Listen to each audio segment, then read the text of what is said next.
Ողջույն սիրելի հայրենակիցներ, եթերում Անտապանն է։ Եվ այժմ մենք զրուցելու ենք Հայաստանի քաղաքագետների միության նախագահ, քաղաքական գիտությունների դոկտոր, պարոն Հմայակ Հովհաննիսյանի հետ։ Ողջունում եմ, պարոն Հովհաննիսյան, շատ շնորհակալ եմ, որ ընդունել եք հրավերը։ Ինչպես միշտ հոկտեմբերի 27-ի տարելիցին հետ կապված ես ձեզ հրավիրում եմ Անտապան եւ լսում ենք ձեր խոսքը։ Դուք ասելիք շատ եք ունեցել եւ ունեք եւ ասում եք։ Երանի դուք ղեկավար եք քնչական ուրեմն խումբը, որը զբաղվում է իբր թե արդեն 5 տարի է, ինչ զբաղվում է վերաբացված կամ վերաբացված գործով։ Դուք համարում եք կազմակերպիչների մասով։ Ի տարբերություն ձեզնից, նրանք լիակատար անուշադրություն են ցուցաբերում, չնայած այո, ես այդ չարաբաստիկ օրը ուղղակի հրաշքով փրկվել եմ, որովհետև շատ մոտիկ էի կիսելու իմ զոհված ընկերների ճակատագիրը, որովհետև անմիջապես իմ հետևում նստած ակադեմիկոս Քոթանյանը մեր քաղաքական թիմից եւ ձեր կոլեգա Հենրիկ Աբրամյանը զոհվեցին, նրանք ուղղակի իմ հետևում էին նստած, այսինքն փամփուշտները անցել են իմ աչից եւ ձախից եւ դիպել են իրենց, ուղղակի ես հրաշքով եմ փրկվել եւ ինչ խոսք Երբ որ վերլուծում եմ, հասկանում եմ, որ այդ փամփուշտները ինձ էին նախատեսված։ Դուք համարում եք, որ գործը ասում եք, այ վերաբացված գործով արդեն 5 տարի աշխատում են, մենք գիտենք այնքան, որքան գիտեինք երևի թե հենց առաջին տարում։ Ինչ որ բան բացահայտվել է, չի հայտարարվել, թե այդպես էլ չի բացահայտվել։ Գիտեք, դա քաղաքական սպանություններ են եւ ուրեմն պրակտիկայից, նման գործերի պրակտիկայից, այսինքն սպանությունների գործերի, հայտնի է, որ եթե այդ գործերը չեն բացահայտվում առաջի ամիսներին կամ գոնե առաջի տարիներին, ապա դրանց բացահայտումը գնալով բարդանում է, որովհետեւ վկաները կյանքը այնպիսին է, որ եւ այդպես էլ եղավ, շատերը այս տարիներին հեռացան կյանքից։ Ոմանց մահը իդեպ շատ կասկածելի պայմաններով եղավ։ Այսինքն տեսեք, էլի քաղաքորդի անդամներից միասնություն դաշինքի այսօր ողջ են երեքը։ Ես, Ալբերտ Բազեյանը եւ Տիգրան Թորոսյանը։ Հիշում եք ազգային ժողովի նախագահ եղավ նա, այո, այս երեքն են։ Մնացածը կամ սպանվեցին հոկտեմբերի 27-ին կամ հաջորդ տարիներին, այս 26 տարիների ընթացքում հեռացել են կյանքից։ Պարոն Հովհաննիսյան, իմ հարցը Անդրանիկ Մարգարյանը, Արմեն Խաչատրյանը եւ այլն։ Իմ հարցը 20 քանի տարի է, 6 արդեն տարի է, հա, երևի թե անցել։ Մենք 26 տարի այո։ Ինչ գիտենք այսօր այդ մասին, այդ օրվա Գիտեք ինչ, այդ ինձ համար կոնկրետ այդ հոկտեմբերի 27-ի գործը բացահայտված է, այսինքն պարզապես անհրաժեշտ է իրավաբանորեն ճանաչել այդ բացահայտումը, որտեղ այս տարիների ընթացքում եւ մասնավորապես այն ինչ կատարվեց վերջերս, նաեւ Արցախի ճակատագիրը ինչպիսին եղավ եւ այն ինչպես ինչ մենք հստակ հայտնի տվյալներ ունենք, հասկանում եք գործում, այսինքն մարդը եղել է ԱԱԾ-ի գործակալ։ Նաիրի Հունանյանը եղել է ԱԱԾ-ի գործակալ։ Հատուկ մայոր ԱԱԾ-ի մայորի կարգավիճակ ունեցող անձնավորությունը իրեն ուղեկցել է։ Նրա ներկայությամբ ինքը պատմել է, թե ինչ պետք է անի։ Դրանից զատ ինչ լինի, որ մենք չհասկանանք, որ կազմակերպվել է անմիջականորեն ԱԱԾ-ի կողմից։ ԱԱԾ-ի ղեկավարը եղել է Սերժ Սարգսյանը։ Վերջ։ Էլ ինչ մենք գնանք ինչ-որ երկրներ, գտնենք Թուրքիան է կազմակերպել, Ռուսաստանն է կազմակերպել, Միացյալ Նահանգները, Արևմտամետ եւ Ռուսաստանամետ գործիչները միմյանց, այսպես ասած, հակադրվելով, միմյանց հակաճառելով, պնդում են, որ դա կազմակերպել է Արևմուտքը, ՑՌՈ-ն են, մյուսները ասում են ՖԲՌ-ը։ Սա ինչ մերկապարանոց դատողություններ են, երբ որ ճշմարտությունը ջրի երեսին է։ Ջրի երեսին է ճշմարտությունը։ Հասկանում եք։ Եվ Շիրխանյանի միջայլոցն էլ կարևորագույն վկաներից էր, չէ։ Կյանքից հեռացավ վերջերս։ Աստված հոգին լուսավորի։ Խոնարհվում եմ նրա պայծառ հիշատակի առջև։ Աննկատ հեռացավ, կարծես դրան նշանակություն չտրվեց, բայց հոկտեմբերի 27-ի գործով, այսինքն մեծ հաշվով նա կարևորագույն վկաներից էր, նա Վազգեն Սարգսյանի ամենավստահելի անձնավորությունն էր, նա Վազգեն Սարգսյանի տեղակալն էր, նա փոխվարչապետ էր, հասկանում եք, նա իսկապես շատ բան գիտեր, բացի դրանից վերջերս մի քանի ամիս առաջ նրա հեռացումից մի քանի ամիս առաջ դրանից տեղեր ունեցել նրա առերեսումը անջատված մասով քննության շրջանակներում տեղեր ունեցել նրա առերեսումը Սերժ Սարգսյանի հետ։ Առերեսումից առաջ Վան Շիրխանյանը ինձ հրավիրեց իրենց տուն, որպեսզի խորհրդակցի, որտեվ իսկապես նա գիտեր, որ ես Կարեն Դեմիրճյանի, ինչպես ինքը Վազգեն Սարգսյանի ամենավստահելի եւ ամենամերձավոր զինակիցն էր, այնպես էլ ես Կարեն Դեմիրճյանի ամենամերձավոր զինակիցն էի։ Եվ մենք միասին ենք մասնակցել 99 թվականի ազգային ժողովի ընտրություններին, 99 թվականի մայիսին, միասին ենք շրջել, նախապատրաստել Կարեն Դեմիրճյանի եւ Վազգեն Սարգսյանի հանդիպումները ընտրողների հետ։ Վահան Շիրխանյանը եկավ ձեզ մոտ, շարունակենք այդտեղից։ Ինձ հրավիրեց, ինքը տկար էր, կազմակերպեց ձեր հանդիպումը։ Այո, ինքը ինձ հրավիրեց խորհրդակցելու համար, բացի դա հետո առերեսումից հետո արդեն նույնպես ինձ հրավիրեց եւ մանրամասն պատմել է առերեսման մասին։ Ուրեմն իհարկե կա քննության գաղտնիք եւ այլն գաղտնիություն, բայց ինքը Շիրխանյանը ինձ պատվիրակել էր, որ ես մամուլում հանդես գամ եւ ես երբ որ Նոյան տապանում իմ եթե հետարքիր է ունկնդիրների նրանք կնայեն ուրեմն ձեր արխիվում կա անշուշտ, հա, ոնց է կոչվում press list, հա, playlist, այո, ձեր playlist-ում կա եւ այդ կարող են գտնել այդ իմ ելույթը ունկնդրել վերաթարմացնելով հիշողության մեջ ես իրենից լիազորված է իր կողմից, քանի որ իր ձայնը նստած էր, նա ուրեմն կոկորտի պրոբլեմները եւ հենց դրանից էլ հեռացավ կյանքից։ Ուրեմն այդտեղ ուրեմն նա չէր կարող ներկայացնել դա, բայց ինքը գտնում էր, որ անհրաժեշտ է, որ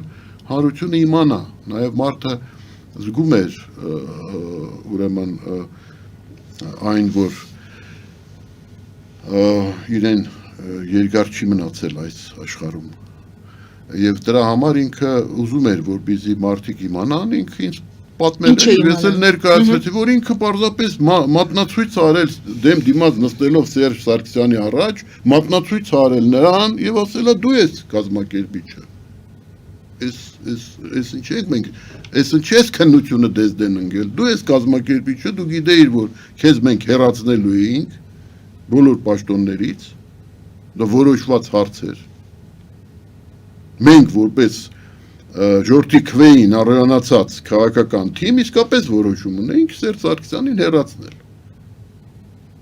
Այսինքն ներքին պալատական հաշվեհարդար էր դա։ Չէ, պարզ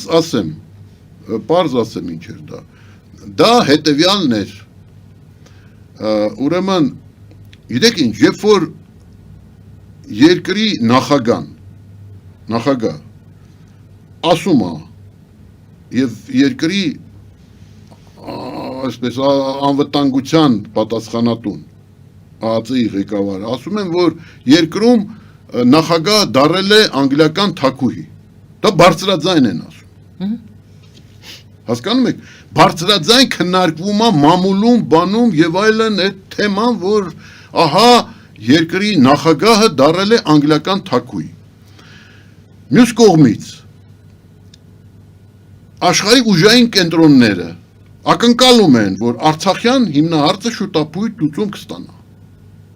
Պետք է շուտապույտ կարգավորվի, ինչու, որովհետև տարածաշրջանը պետք է բացվի աշխարհի համար։ Հնարավոր չի, որ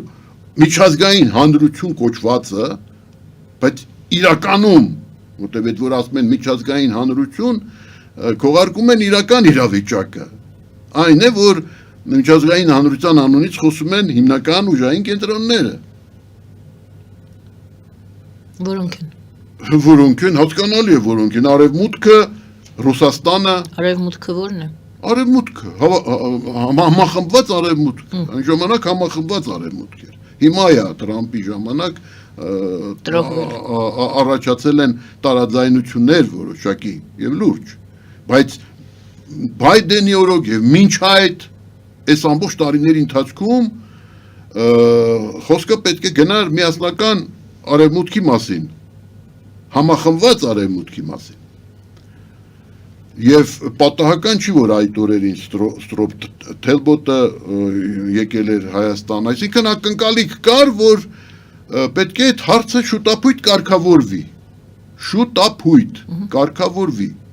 Եվ հիմա, որ իմիջիալոց այդ Խաչատուր Սուքիասյանը ամբյոնից ազգային ժողովի հայտարարում է, որ հոկտեմբերի 27-ը պետք է տեղի ունենար, որպեսզի եւ կազմակերպիչների եւ ակնարկում է, որ կազմակերպվել է հատուկ նպատակով, որպեսզի հետաձգվի Արցախյան հիմնահարցի կարգավորումը։ Այսինքն Հայաստանում այսպիսի իրավիճակ է ստեղծվել։ Դուք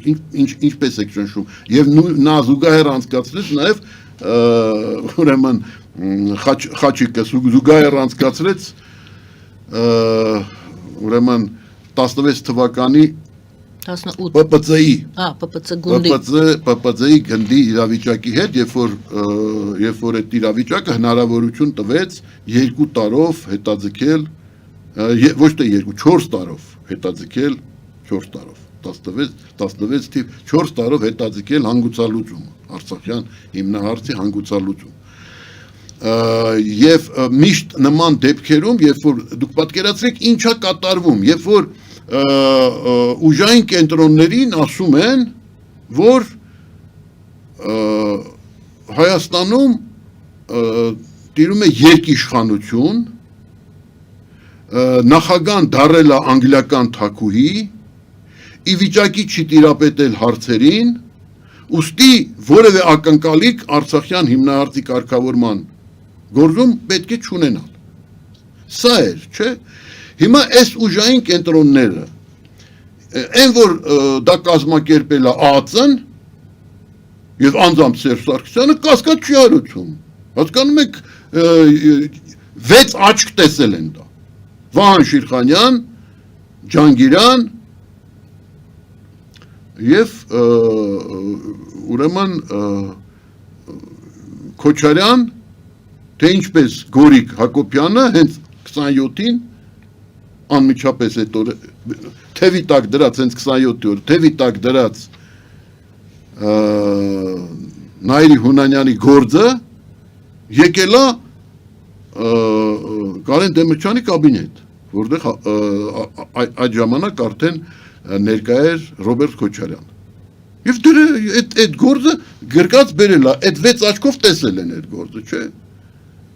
Ասել է, որ նա գործակալ է, գիտեն, գործի մեջ կա դա, չէ, որ այդ մայոր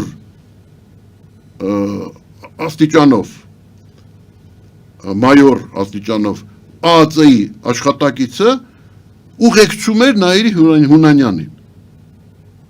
Ուղեկցում էր Նայիրի Հունանյանին, երբ որ նա, ասենք, ծննդյան ժամանակ այդ բանի այդ հանցագործներից մեկի այդ խմբի հանցագործներից մեկի ծննդյան ժամանակ ուրեմն Նայիրի Հունանյանը մանրամասն ներկայացրել է, թե ինչ է մտադիր անելու։ Այդ մայորը կա։ Էս ինչ են ուսումնասիրում 5 տարի, ես չեմ հասկանում։ Հասկանում եք, սա իհարկե, հիմա ինչ են ասում, խորհրդավոր ձայնով ինչ-որ մարդիկ, որոնք ներկայանում են որպես վերլուծաբաններ, տարբեր անվանումներով, ես ինչ գիտեմ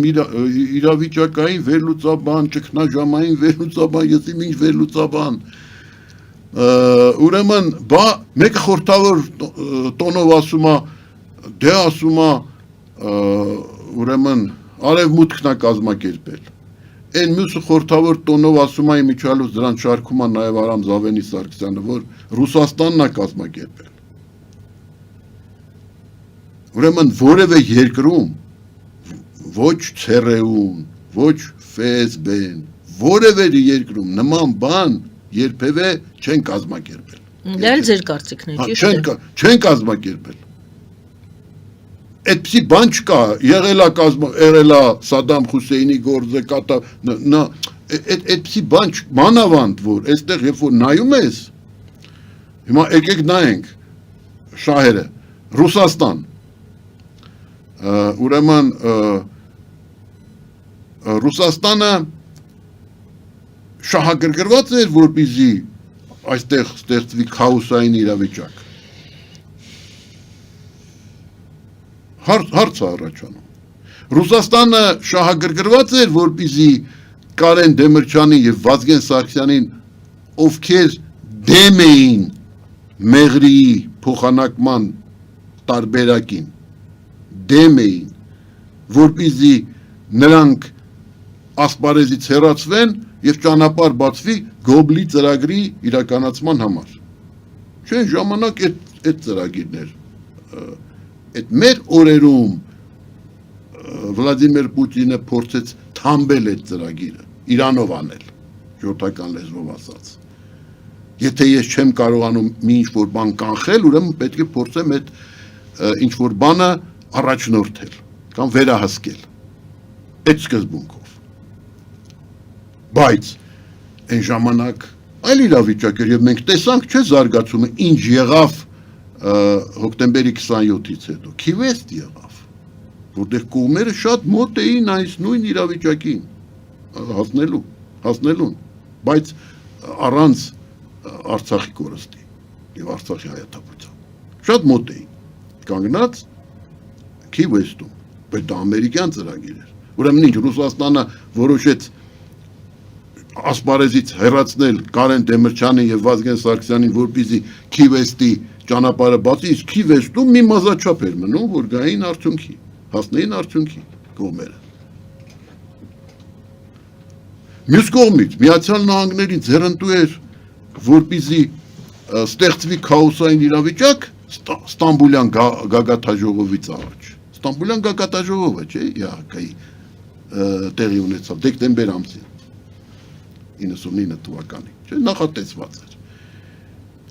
Եվ օրինակ նույն Խաչատուր Սուքիասյանը ակնարկում է, որ հենց դրա համար կազմակերպվեց, ըստ որում չի ասում արտաքին միջամտությամբ կազմակերպեց, այլ ասում է կազմակերպվեց, բայց միաժամանակ չի մատնանշում, ինչու չի մատնանշում, դե Սերժ Սարգսյանն ասել է, չէ, որ բոլորի դեմ կոմպրոմատներ ունի։ Ես վերջերս այն եզրակացության եմ եկել, որ ես միակ մարդն եմ, ում դեմ կոմպրոմատ ոչ ոք չունի։ հասկանում եք։ Հայաստանում ես միակ մարդն եմ, ում դեմ ոչ ոք կոմպրոմատ չունի։ Այն մյուսների դեմ Սերժ Սարգսյանը ունի։ Եվ այն որ Խաչատուր Սուքիասյանը բաց տեքստով չի ասում ինչ նկատի ունի։ Չէ, ասում է կազմակերպել են, ինչպես կազմակերպել են, բայց ակնարկում է, կազմակերպել են ՊՊՑ-ի գրավումը։ Հասկանալի է, չէ՞, ՊՊՑ-ի գրավումը ուրեմն վերահսկում էր Սերժ Սարգսյանը։ Ամբողջ այդ օպերացիայի ընթացքում, ես չեմ ասում, որ նա հավաքագրել էր դրա մասնակիցներից, չէ, դրանք ազնիվ տղերք են իմ ընկերներն են, չէ, Ժիրայրը եւ այլն, բայց որ նրանց ուղեկցողներ եղել են, չէ, ուղեկցողներ։ Իսկ հատուկ ծառայությունները ԱԱՑ-ն այդ մեթոդները ունի։ Ես վերջերս այնա գցեցին Telegram ալիքով ուրեմն այն կոմպրոմատները այդ Սրբազանի դեմ դիվանապետ Սրբազանի դեմ կոմպրոմատները գցեցին Վարդան Ղուկասյանի դոկ Վարդան Ղուկասյանի Telegram-յան ալիք գցեցին, չէ, այսինքն օպերացիա է նախապատրաստված, դրա մասին ոչինչ չգիտեր բացարձակապես դոկ Վարդան Ղուկասյանը եւ դրա մասին ինքը այսօր խոսում է այն մասին, որ պարզապես դա հատուկ օպերացիա էր, գցել են իր ալիք, երևի կաշառելով ադմինին կամ որևէ մեկին կաշառելով գցել են այդ զարհուրելի, սարսափելի նկարահանումները իր ալիքի միջոցով հատուկ նպատակով, որպեսզի նաև ստեղծեն խզում եւ տեղի ունենա որոշակի, այսպես ասած, բարձրանա որոշակի ալիք ընդդեմ այդ բանի դոկի Վարդան Ղուկասյան դոկի, որը նույնպես հանդես է գալիս իշխանության նկատմամբ շատ կոշտ եւ շատ կտրուկ դիրքերից։ Այսինքն հիմա տեսեք այս վերլուծությունը, երբ որ մենք նայում ենք, իհարկե կազմակերպել են ներսից։ Իհարկե, այդ Գալուս Սահակյանն էր սիրում ժամանակին։ Գալուս Սահակյանն էր սիրում ժամանակին, հա դե դա կազմակերպել են, դա հնարավոր չի, բայց այսինքն իրենց ցանկությունը պարտակելու այդ գործը արդարացրել են այս տարիների ընթացքում վկայակոչելով արտաքին հզորներին, որոնք շահագրգռված էին, որպեսզի Վազգեն Սարգսյանը եւ Կարեն Դեմիրճյանը չլինեն։ Նու դա ուրեմն դա Ալեքսան Հարությունյանի տեսակետներ, ինչի մասին կա, որ նա տարբեր տեղերում խոսում էր, նաեւ Նաիրի Հունանյանի հետ զրույցներում, որ խոչընդոտում են երկրի զարգացումը Կարեն Դեմիրճյանը եւ Վազգեն Սարգսյանը։ Ըստ որում ուրեմն Վազգեն Սարգսյանին վերացնելու հարցում ինչ որ հատուկ շահագրգռվածություն կամ հատուկ ջանքեր ավելի շուտ գործադրելու կարիք չկար, որովհետև Նայիրի Հունանյանը ի սկզբանե տրամադրված էր հենց Վազգեն Սարգսյանի դեմ։ Ես դահլիճում էի, ես այդ ամբողջ իրավիճակը տեսել եմ։ Հասկանում եք, ես տեսա հետևյալը, որ այդ ամբողջ ընթացքում որևէ մեկը ահաբեկիչներից մի պարսավանքի խոսք այսպես ժողովրդական լեզվով ասած թթու խոսք նույնիսկ, հա, այդ մակարդակի։ Կարեն Դեմիրճյանի հասցեին ինչ ասեց։ Ընդհանրապես Վազգենի հասցեին շռայլորեն տեղում էին հայոյանքներ եւ այլն ու այդ սարսափելի իրավիճակը տեսել եք։ Ես ներսից եմ տեսել։ Այսինքն եթե Վազգեն Սարգսյանին Նայիրի Հունանյանը ու իր խումբը վերացրեցին որպես մոլագար ֆանատիկոսներ, որոնք ատելություն ունեին Վազգեն Սարգսյանի նկատմամբ, ապա Կարեն Դեմիրճյանի սպանությունը դա հստակ պատվեր էր։ Եվ ես դա կարող եմ ապացուցել նաև հետևյալ փաստը մեջբերելով։ Ես որպես ուրեմն 98 թվականին դու ժողովուրդը գիտի դերը Կարեն Դեմիրճյանի առաջադրման հարցում դա բոլորի աչքի առաջ էր եղել, ու գուցե երիտասարդ սերունդը այդքան լավ չգիտի, բայց գոնե մեր սերնդակիցները դա տեսել են, գիտեն, եւ շտաբում այնպես էր, որ ես նույնիսկ ասեմ, որ երբ որ առաջինը Կարեն Դեմիրճյանը ինձ ասել, որ մտադիր է առաջադրվել, որտեղ ես 90-ական թվականներից իրեն համոզում էի վերադառնալ մեծ քաղաքականություն։ Եվ ասելա ձևավորի շտաբ։ Ես ասել եմ, որ ես ՀՀՇ-ի համար, ինչպես կարմիր լատը ցուլի համար։ Եվ եթե ես շտաբի պետ լինեմ, ուրեմն մենք պրոբլեմ կունենանք հանձնաժողովների հետ, որտեղ արտահերտ ընտրություններ են, Լևոն Տեր-Պետրոսյան հրաժարական էր տվել ըստ օրենքի, համաձայն օրենքի հանձնաժողովները պետք է մնային նույնը, նոր հանձնաժողովներ չէին լինելու, հերթական ընտրություններ չէին, այլ արտահերտ ընտրություններ էին։ Ուստի հանձնաժողովները պետք է մնային նույն կազմով, իսկ այդ կազմով հանձնաժողովները հրշական հանձնաժողովներ էին։ Եվ եթե ես շտաբի պետ լինեի, բնականաբար պրոբլեմ էի ունենալու դրանց հետ հաղորդակցվելու հարցում, որտեղ ես շատ կոշտ քննադատության եմ ենթարկել ՀՀՇ-ին 90-ական թվականներից սկսած, կոշտ քննադատության, եւ կադրային քաղաքականությունը թող պոլի պետ լինի, բայց հրաշական լինի եւ այլն, որը դարձավ արդեն ավանդույթ մեր քաղաքական կյանքում, ցավոք սրտի, ինչի պտուղները մենք այսօր վայելում ենք, դառը պտուղները։ Ուստի ես ասեցի Կարեն սրով ճիշտ կլինի, եթե լինի թաբուլա ռազա, մարդ, որը քաղաքականության մեջ մինչև հիմա չի եղել։ Այդպիսի մեկին գտնենք, ես նույնիսկ աչքի առաջ ունեի տեխնացու եւ առաջարկեցի Կարեն սրով Հենրիկ Գրիգորյանի տեխնացություն, ինտերլինգվայի ռեկտորի։ Հա տեխնացություն։ Հետագայում նա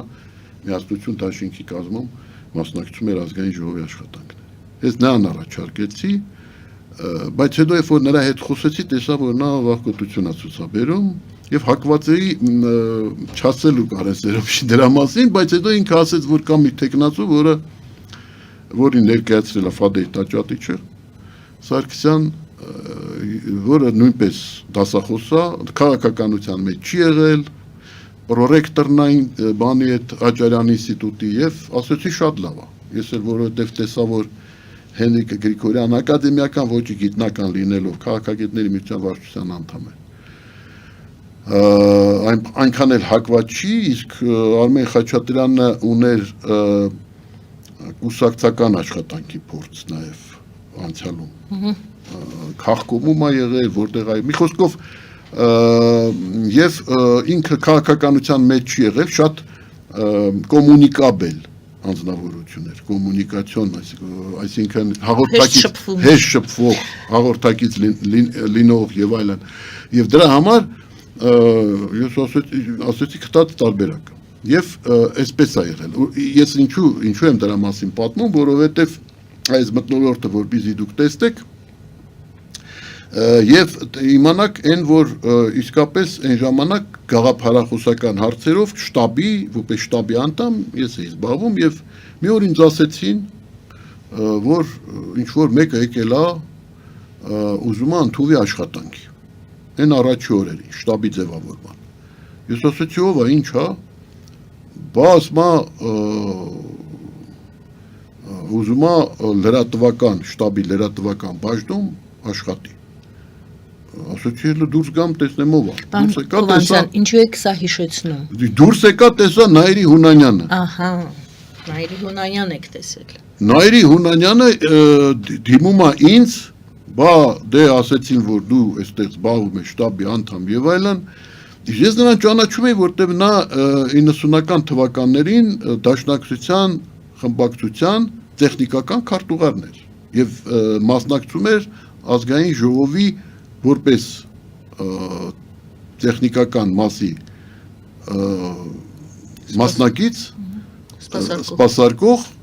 մասնակցում էր նիստերին, որպես լրագրող եւ այլն, հա, եւ Դաշնակցության ֆրակցիայի կողմից հրավիրվում էր մասնակցություն։ Ես նույնպես որպես Հայաստանի քաղաքագետների միության նախագահ ինձ հրավիրում էին եւ ես մասնակցում էի ներկայ էի այդ հրշակագրի ընդունման օրը եւ այլն նայել էր այդ ժուրնալիստների կազմը։ Դրա համար այդ Չարաբաստիկ օրը երբ որ ես նրան տեսա, ես մտածեցի ժուրնալիստ է եկել է եւ այլն։ Չալուց ասեմ, որ ոչ ոք չի ասում, բայց մինչ այդ ես էլ եմ տեսել Նայիրի Հունանյանին ազգային ժողովում։ Բայց ինչու չեմ պարզում այդ ժամանակով է իրան անցագիծ տվել։ Մենակ այդ օրը չի եղել է, նախորդ օրերը ինքը եկել է ուսումնասիրելու։ Ուրեմն ներքին իրավիճակը գուցեև զենքերի տեղավորման դա էլ հատուկ հարց է։ Թե զենքերը ոնց է, չէ՞։ Կեղծ հետ ուղղությամբ էին ուզում տանել։ Թե զենքերը իբր թե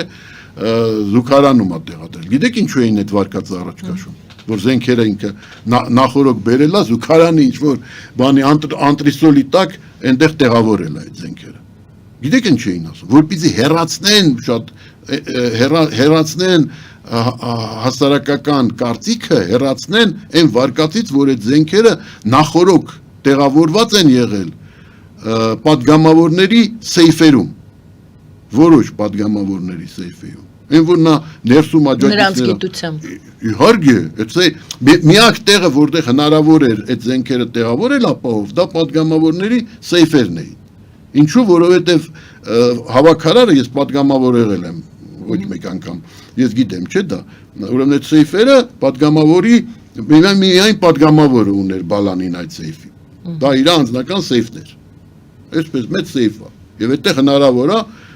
տեղադրել կալաշնիկով, մալաշնիկով ռազմորկա արած դնել այդ սեյֆի մեջ։ Հնարավոր է։ Բայց դնել, ասենք, զուգարանում ինչ որ այդ բանի հետևից նավիստոյի պատալոգի հետևում տակ եւ այլն, դա այդ վարկածը այն ժամանակ ուսումնասիրվում էր քնչական խմբի կողմից եւ մամուլում կային տեղեկություններ, որ վեճ է գնում, թե ոնց է բերել, ոնց է տեղադրել, զուգարանում, բանի վերև, ինչու որպեսզի ուշադրությունը հեռացնեն այն վարկածից, որ դա տեղադրված է եղել որոշ պատգամավորների սեյֆերում։ Որտեղ հավաքարարը մուտք չուներ, այսինքն կարող է մի քանի օր առաջ բերեին, տեղադրեին այդ սեյֆերում, այդ զենքերը, սեյֆերում, եւ որևէ հավաքարար չէր կարող, որտեղ հավաքարարը չուներ բալանի, ուներ սենյակի բալանի, մաքրում էր եւ այլն, բայց սեյֆերը անձեռնմխել էին ուրիշների համար, միայն պատգամավորը ուներ այդ բալանին։ Այսինքն այդ վարկածից հեռացնելու համար տարիներ շարունակ շոշափվում էր, քննարկվում էր այդ վարկածը, որ զենքերը նախորոք տեղադրել են զուգարանի ուրեմն այդ բանի վերևում։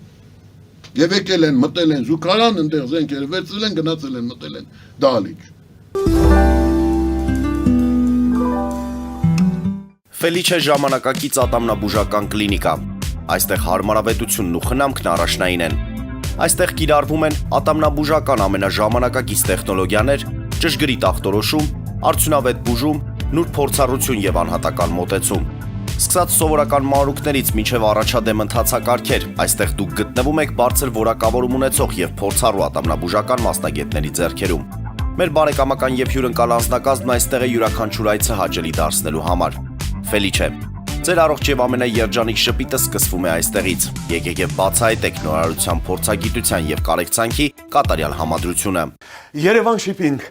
սենսացիա ստեղ, հա։ Այո, ճիշտ եք եկել։ Սանդրոցներ Երևան ուղարկելը $2.99 օթանավով։ Այո, Իսկ եթե դոլար ուղարկես, դոլար ստանան։ այո, Իսկ որ տանեն տուն հասցնեն, էլի մի տոկոս, հա։ 2%։ Հրասը ծրի է, էլի։ Ժողովուրդ սենսացիա, ծրի է։ Նորթ Հոլիվուդ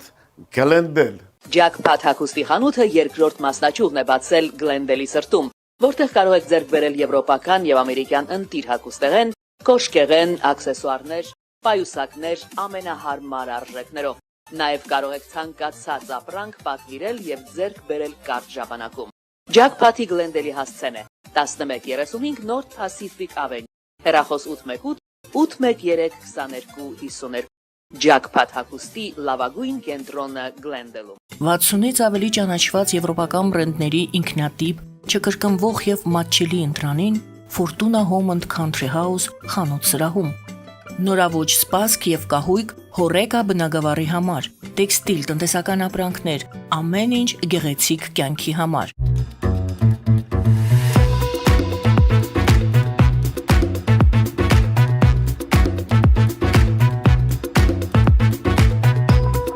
Արարատ ռեստորան, ընտանեկան եւ ընկերական ժամանցի լավագույն հասցե, սիրված արտիստներ, հյուրընկալ մթնոլորտ, հարուստ ճաշացան, անմահական խորտիկներ, Արարատ ռեստորան, հասցեն անփոփոխ, սիրով սպասում ենք ձեզ։ Լավագույն պաղպաղակ, բնական, համեղ եւ մատչելի գներով պաղպաղակը կարող եք ձեռք բերել բոլոր հայկական խանութներում։ Պահանջեք հայկական պաղպաղակ, Թամարա պաղպաղակ։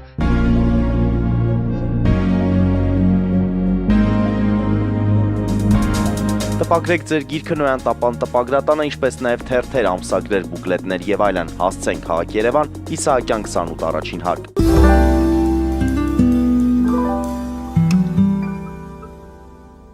Բայց վերադառնամ ամենակարևոր հարցին,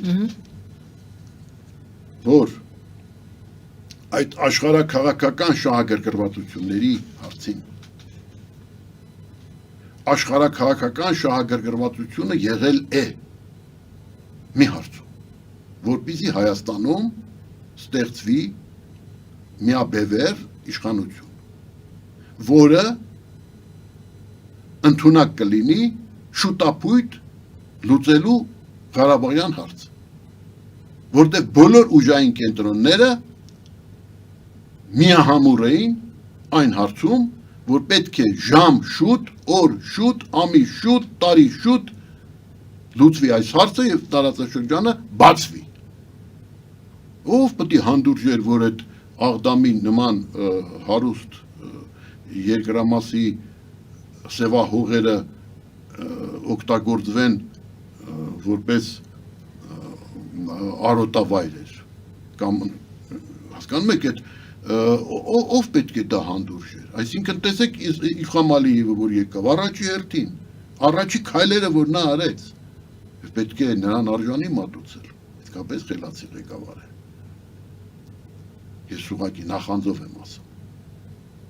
որ խելացի ղեկավար է։ Նա առաջի հերթին ասեց տալու եմ կոնցեսիաներ, տալու եմ հնարավորություն ներդրումներ անելու,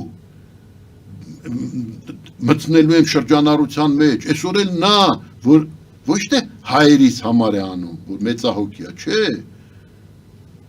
ուժային կենտրոնների պահանջնա ժամ շուտ պետք է բացեց, այդ պայմանով են իրան քարտ բլանշ տվել, որպեսզի ինքը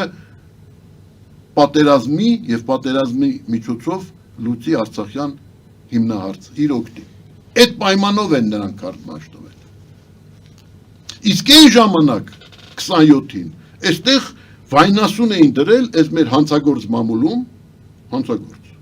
հանցագործ մամուլում, որը լիովին առած էր Սերժ Կազկյանի կողմից, այն ժամանակ արդեն, լիովին, այս քոքից առել էին։ Այդ մամուլում գցում էին երկիշխանությունա, երկբևեռա, չնայած մամուլը չէր գցում մենակ, դա վերևից էր գալի։ Այսինքն ինքը Ռոբերտ Քոչարյանը ասել էր, որ ես անգլիական թագու եմ, ինձնից պարտք ու պահանջ չունենա, քանի դեռ ես անգլիական թագու եմ։ Դրա համար իհարկե ոչ միայն մեր ԱԱԾ-ն լավ գիտեր, ոչ թե լավ գիտեր, ինքն էլ կազմակերպել այդ Նաիրի Հունանյանին բերել, ուրեմն չէ նրան աշխատանք էին տվել հետո հեռուստատեսությունում, այսինքն ես որ ինքը եկել էր իրան մերժեցի, ասեցի գիտես ինչ ասեցի, դու համակրում ես Կարեն Տեմրչյան, այն էլ ասեմ, ինքը 98 թվականին, երբ որ ես շտաբում ինձ ասեցին, որ եկել է ուզում ընդունվի աշխատանքի, ասեց, որ ես համակրում եմ, ես հատուկ եկել եմ Ռուսաստանից, որ SAS Լևոն Տեր-Պետրոսյանը հեռացել է եւ այլն վերջապես ժողովրդական իշխանություն կձևավորվի, համակրում եմ Կարեն Դեմիրճյանին, ուզում եմ օգտակար լինեմ, ես էլ ասեցի ժողովրդական լեզվով ասած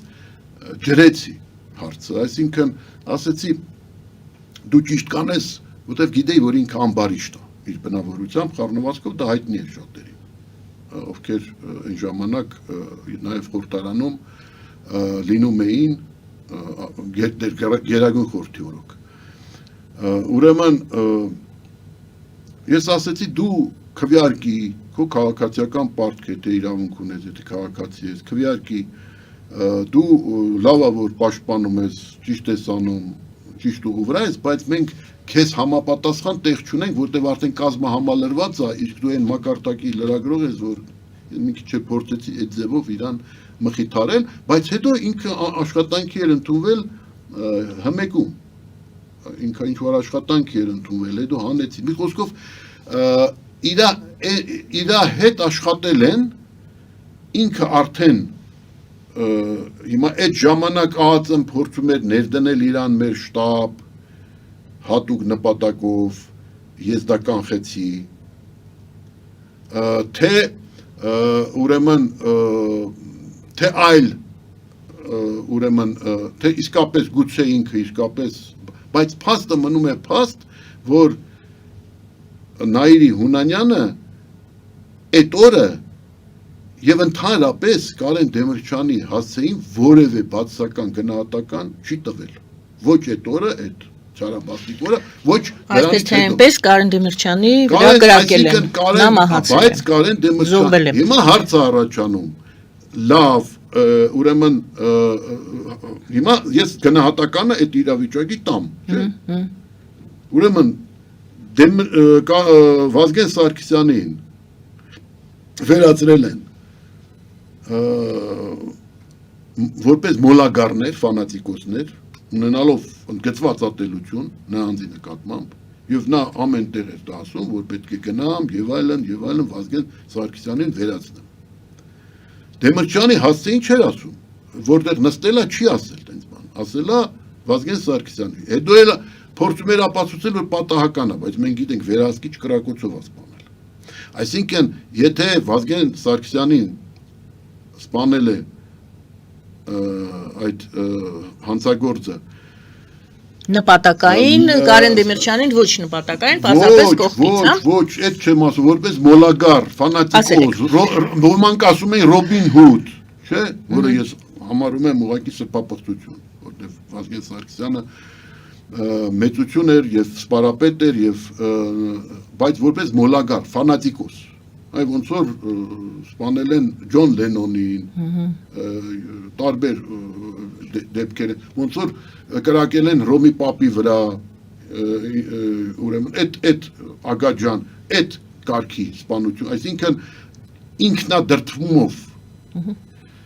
ինքնադրթված այդ գործողությունը կատարել, ապա Կարեն Դեմիրճյանը դա եղել է, նա Կարեն Դեմիրճյանին սպանել են որպես քիլերներ, այդ եղել է պատվեր, որ նրան սպանելու ես, քեզ այդ հնարավորությունը կանաչ լույսը տալու ենք, հետագայում էլ պաշտպանելու ենք, բայց պետք է սպանես նաև Դեմիրճյանին, այլապես մենք քեզ այդ հարցում չենք համագործակցել, այն որ համագործակցել են, այն որ նա մտել է այնտեղ, այն որ նա ներսում ունեցել է, այն որ նա նախորդ բերել է այդ զենքերը այնտեղ դրել է, հասկանում եք, դա գիտի այսօրվա օրոք յուրաքանչյուր երկրորդը, եթե նայես մեր ազգաբնակչության մեջ, բայց մի հարց է առաջանում, մի հարց, լավ, արտաքին ուժերը չեն կազմակերպել, բայց իմացել են, այո իմացել են, իհարկե այդպես հնարավոր չի, որպեսզի նույն FSB-ն, որը ժամանակին, չէ, 16 թվականի նախազգուշացրեց Էրդողանին, որ իրան վտանգ է սպառնում, չիմանային, որ այստեղ Նայիրի Հունանյան կա, գոյություն ունի եւ ներխուժելու այս ամեն ինչ ան։ Իհարկե գիտեին։ Գիտեին ամերիկացիները, իհարկե գիտեին։ Ոնց կարող է այդ գերտերությունների հետախուզությունները ենել է այսպիսի երկրում, որտեղ բոլոր լուսամուտները ֆորտուչկաներով բաց են եւ որևէ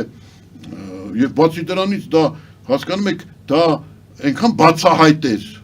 կազմակերպվում այդ գործողությունը բացահայտ այդ խումբը այնքան բացահայտ էր դա անում որ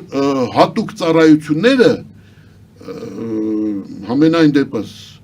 գերտերությունների չէին կարող դա չարձանագրել, բայց որևէ մեկը դրանցից չզգուշացրեց, մեզ չզգուշացրեցին, ինչու, շատ բարձ պատճառով, որովհետև որովհետև իրենք ցանկանում էին, որպեսզի Հայաստանում ձևավորվի միաբևեռ իշխանություն, որպեսզի Հայաստանում ձևակերպվի ուժեղ իշխանություն, համախմբված իշխանություն, որը կարողանա լուծում տալ Արցախյան հիմնահարցին։ Սա է, հասկանում եք, սա է։ Դրա համար նրանք ասում էին, թե ով ում կսպանի, մեզ համար մեկ է։ Հայերը ադրբեջանցիներին, ադրբեջանցիները հայերին, ուրեմն Վազգեն Սարգսյանը կհաղթի թե Ղարաբաղյան թևը, Ղարաբաղյան խումբը, մեզ համար կարևորը այն է, ընդհակառակը, նաև Ղարաբաղյան խումբը ակնարկեր գնում, որ այդ մարդիկ կարող են լուծել հարցը, որտեղ այդ հարցը իրանց հարցն է, այսինքն խանգարում են։ Դրա համար, երբ որ ասում են, որ ուրեմն Նայիրի Հունանյանին համոզել են, որ ինքը ուրեմն սպանի նաև Դեմիրճյանին, այդ որ ասում են եւ համոզելու ընթացքում պատճառաբանել են, որ նրանք խոչընդոտում են երկրի զարգացմանը խոչընդոտում են, այսինքն այսպես ռազմական կոմունիզմի վտանգ են ներկայացնում, ռազմական կոմունիզմի հաստատման վտանգ են ներկայացնում երկուսով։ Բացի այդ նաև ասել են հետևյալը, որ Արցախյան հիմնահարցը, եթե ուզում եք շուտապույտ լուծվի, սրանք խոչընդոտում են նաև շուտապույտ լուծման այդ հարցի, թե Մեղրիի փոխանակման տարբերակով, թե ընդհանրապես, քանի սրանք կան, դրա համար ես շատ լավ իմանալով այդ ամեն ինչը, երբ որ այդ չարաբաստիկ օրը գլուխս բարձրացրեցի եւ տեսա Վազգեն Սարգսյանին առնաթաթախ ընկած երկու նստարան են կողմ, ես հասկացա, որ մենք կորցրեցինք Արցախը, որտեվ Արցախյան հարցում աննահանջ դիրքերում հենց Վազգեն Սարգսյանն էր։ Այդ մարդը այնքան մեծ պատասխանատվություն էր իրան վերցրել, որ ուղղակի ես երբեմն ապշում էի, թե ինչպես կարող է մարդը ոսկորից եւ մսից իր վրա այդպիսի բեր վերցնի, որ մահապարտների ջոկած ստեղծի, մայրերից իրանց զավակներին վերցնի հանուն հայրենիքի ընդգրկելով մահապարտների ջոկատում եւ նախորոք ասելով, որ մահապարտների ջոկատ է։ Եվ այդ բերը վերցնողը բնականաբար, հասկանում եք, դուք չեք կարող ստիպել մորը, որի ձեռքից իր զավակին տանում են, սիրել այդ ձեռքից իր զավակին, իր մոտից իր զավակին տանողին։ Չի կարող մայրը սիրել, Վազգենին չէին կարող սիրել։ Հասկանում եք, բայց գտնվեցին քաղաքական ուժեր, որոնք շահարկում էին այդ բնական մայրերի հակակրանքը Վազգենի նկատմամբ մեր ձագերին տանում է պատերազմ, պատերազմի է տանում, մեր զավակներին տանում է մահվան բերան, հասկանում եք, այդ և ես ինքս էլ, ես ձեզ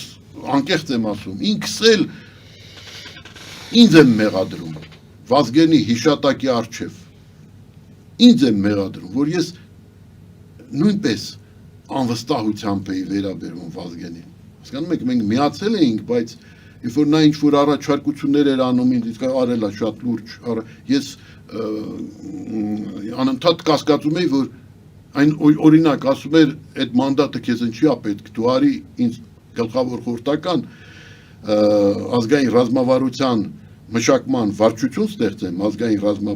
ազգային քաղաքականության պլանավորման վարչություն, գերվարչություն, այնտեղ համախմբեմ արտաքին հարաբերությունները, մամուլի հետ աշխատանքը, հասարակության հետ կապերը, այդ բոլոր վարչությունները մի սուպեր վարչություն, ու այդ վարչության ղեկավար քեզ նշանակեմ եւ ինձ քաղաքական գծով խորհրդական։ Ես կասկածում եմ, որ չէ, ուզում եմ ինձ Կարեն Դեմիրճյանից փոքի, որ փչացնի։ Ես մեղք ունեմ ապաշխարելու։ Ես կասկածում էի այդ մարդուն, որովհետև այնպիսի մթնոլորտ էին ստեղծել նրա շուրջ, դիվայնացման, կերպարի դիվայնացման մթնոլորտ, Իսկ դա հեշտ էր անել, որտեվ ենթագիտակցորեն յուրաքանչյուր ծնողը մտածում է իր երեխայի մասին։ Իր երեխային չտանեն պատերազմ։ Իսկ սա այն հրեշն է, որը տանում է պատերազմի։ Իսկ նա այդ բերը, եւ նա ուզում էր այդ իր ստեղծված այսպես չար մեկի իմիջը պատերազմի կերպարի, հա, պատերազմատենչի կերպարը փորձում էր նաև Կարեն Դեմիրճյանի եւ մեր թիմի շնորհիվ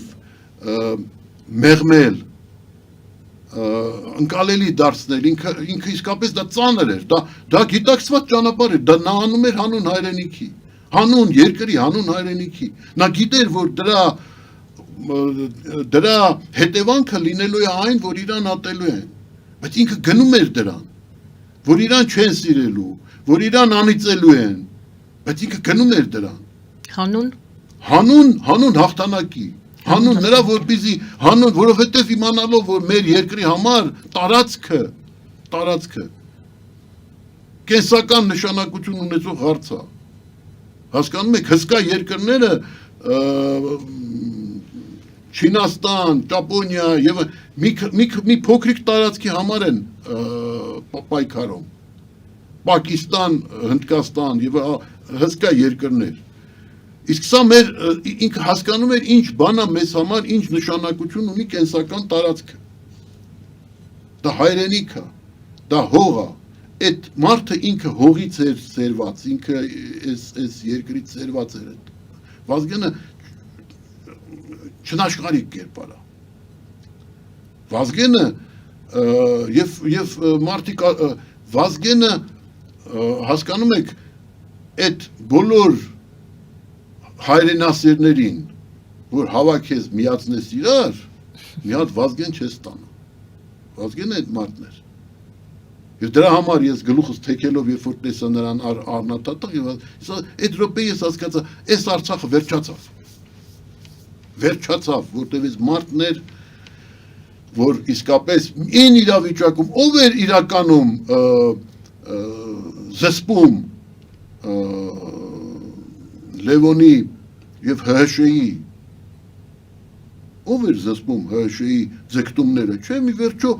Նիկոլ Փաշինյանը ոչ մի նոր բան չի անում։ Մինչև նրա սիրախաղը Էրդողանի հետ, այդ Լևոն Տեր-Պետրոսյանը չէր գնացել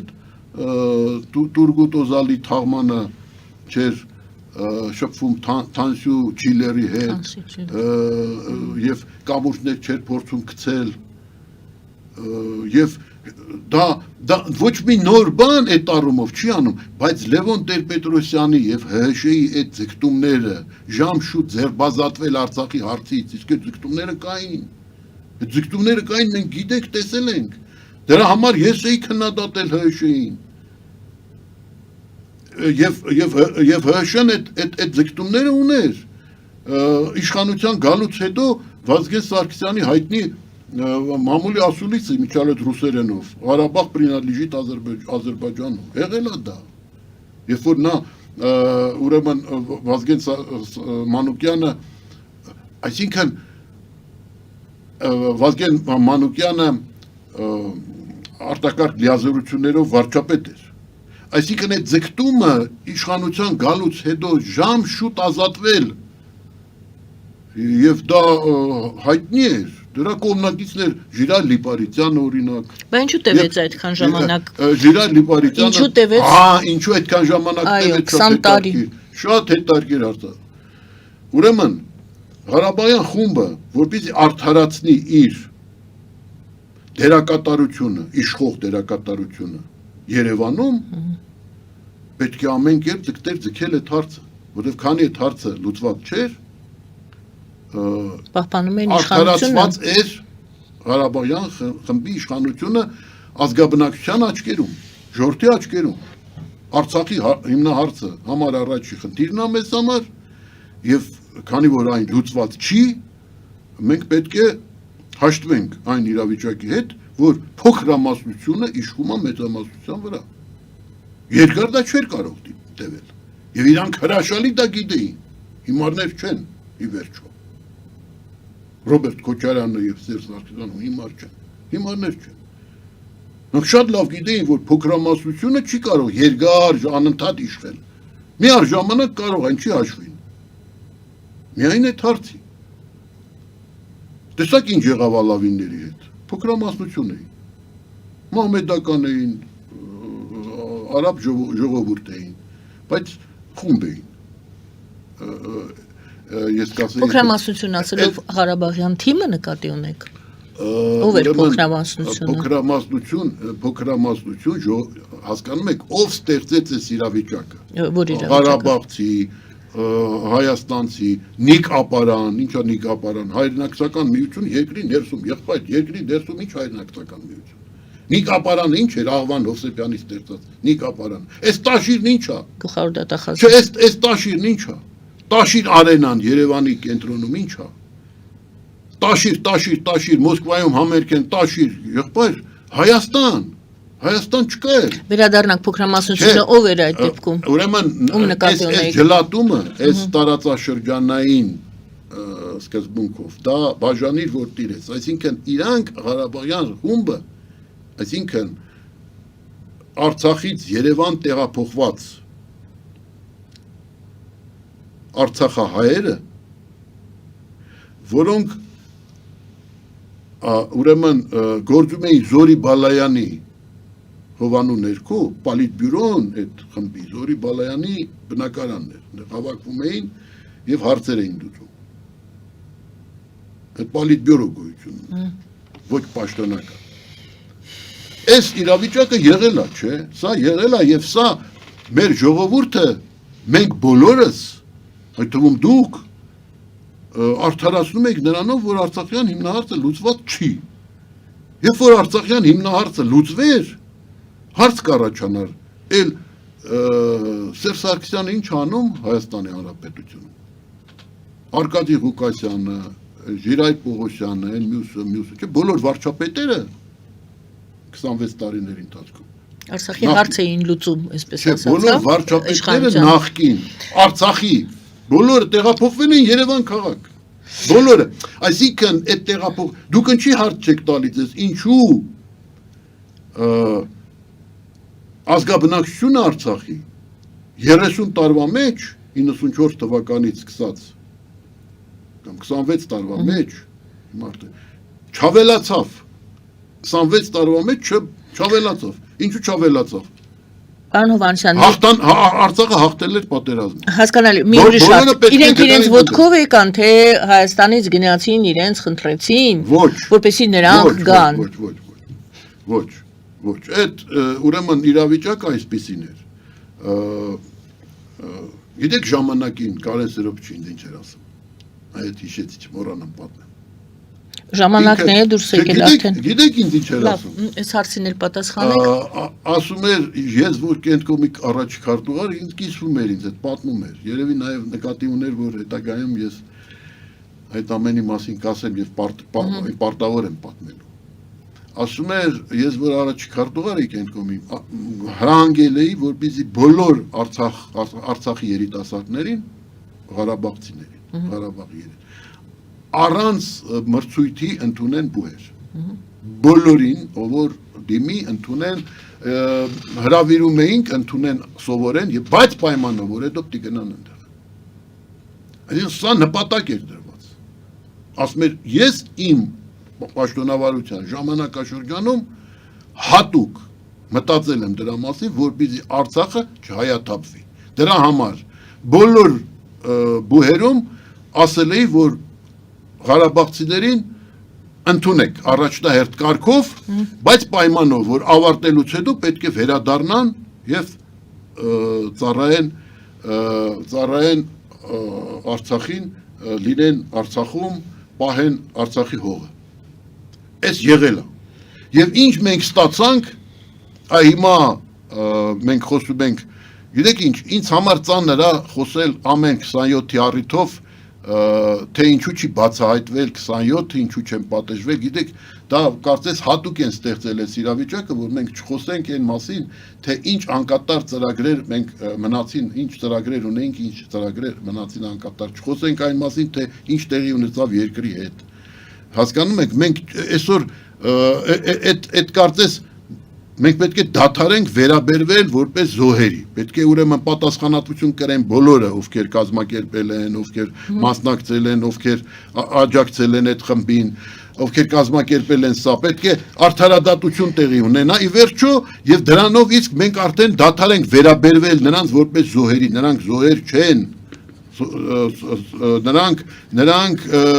ունեին ծրագրեր, որոնք կենթանի են այսօր էլ։ Պարոն Հովհաննիսյան, ժամը ցավոք սրտի ավարտվեց մեր հարցազրույցի, բայց դուք թեմա տվեցիք հաջորդ մեր հանդիպմանը հոկտեմբերի 27-ի հետևանքները եւ